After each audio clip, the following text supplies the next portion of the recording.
जहाँ रामायण है वहाँ राम है, सिया है और पवन पुत्र हनुमान है।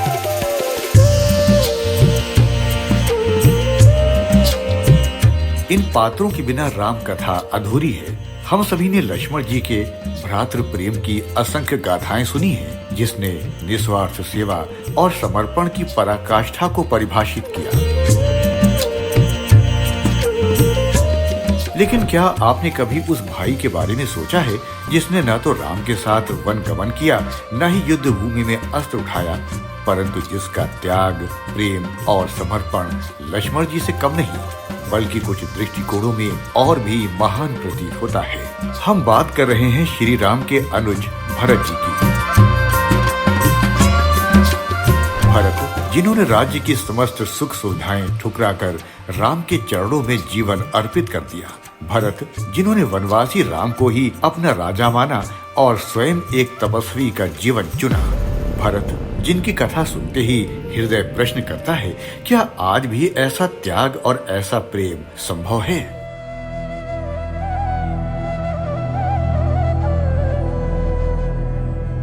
जब माता कैकेयी ने महाराज दशरथ से 2 वरदान मांगे, राम का वनवास और भरत का राज्याभिषेक, तब भरत अपने ननिहाल में थे। समाचार मिलते ही वे अयोध्या लौटे और जैसे ही सच्चाई का सामना किया, वैसे ही उन्होंने अपनी माता से कहा, माता, तूने मुझे राज्य नहीं दिया, न कोई वरदान, तूने मुझे विष का प्याला दिया है। ये शब्द उस पुत्र के थे जो अपनी माँ के स्वार्थ से व्यथित था और अपने भाई की पीड़ा को स्वयं के हृदय पर अनुभव कर रहा था।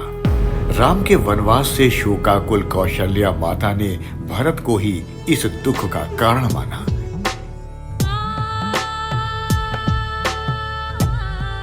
लेकिन भरत ने उनके चरणों में गिरकर सैकड़ों शपथें खाई, अपनी निष्ठा और निर्मल प्रेम का प्रमाण दिया। कौशल्या का अंतःकरण पिघल गया। उन्होंने भरत को गोद में बिठाकर अश्रुपूरित आशीर्वाद दिया। भरत ने अयोध्या की सेना और प्रजा के साथ राम को मनाने के लिए चित्रकूट की यात्रा की। मार्ग में निषाद राज ने भरत की निष्ठा की परीक्षा ली। यदि तुम्हारा मन शुद्ध है तो मैं तुम्हारी सेना को गंगा पार कराऊंगा, परंतु यदि तुम्हारे मन में पाप है तो तुम्हारा मार्ग यहीं रुकेगा। भरत की भक्ति ने निषाद राज को भी भाव विभोर कर दिया। वे स्वयं इस राम भक्त की सहायता करने आगे बढ़े। चित्रकूट में भरत ने श्री राम से लौट चलने का अनुरोध किया, परंतु जब राम अपने धर्म और वचन से विचलित नहीं हुए, तब भरत ने उनका एक प्रतीक चरण पादुकाएं मांगी। भरत बैठे नंदी ग्राम, रामु भगति भरतु अति विश्रामा। भरत अयोध्या लौटे, पर स्वयं महलों में नहीं रहे। उन्होंने राम की पादुकाओं को राज सिंहासन पर प्रतिष्ठित किया और स्वयं नंदी ग्राम में एक तपस्वी का जीवन जीते रहे।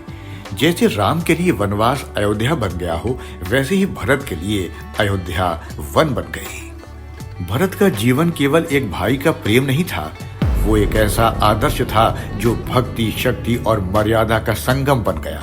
भरत ने कभी सिंहासन की कामना नहीं की, उन्होंने केवल राम को ही राजा माना। भरत राम के चरण नहीं ध्यावा, मन कर्म वचन सब काज सुधावा।